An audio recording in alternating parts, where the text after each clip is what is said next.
তো এই গল্পের শুরুতে আমরা দেখতে পারি মুন হো নামের একটা লোককে।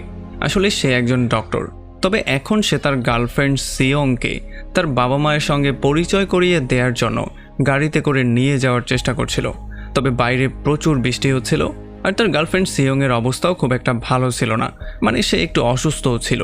এই জন্য সে কফি খাওয়ার জন্য রাস্তার পাশে গাড়িটা থামানোর জন্য বলে।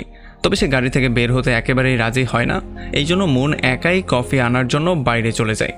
মুন কফি আনতে যাওয়ার সাথে সাথেই সিয়ংয়ের কাছে একটা কল চলে আসে, আর যখন মুন কফি নিয়ে ব্যাক করে তখন সে দেখতে পারে গাড়ির মধ্যে সিয়ং ছিল না।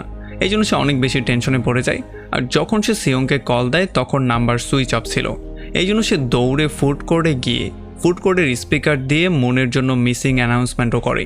তবে তারপরেও মুনকে সে খুঁজে পাচ্ছিল না। এগুলো দেখার পরে সে আরও বেশি চিন্তায় পড়ে যায়। এই জন্য সে ডিরেক্ট পুলিশ স্টেশনে চলে আসে কমপ্লেন করার জন্য। তবে এখানে যখন সে পুলিশের সঙ্গে কথাবার্তা বলছিল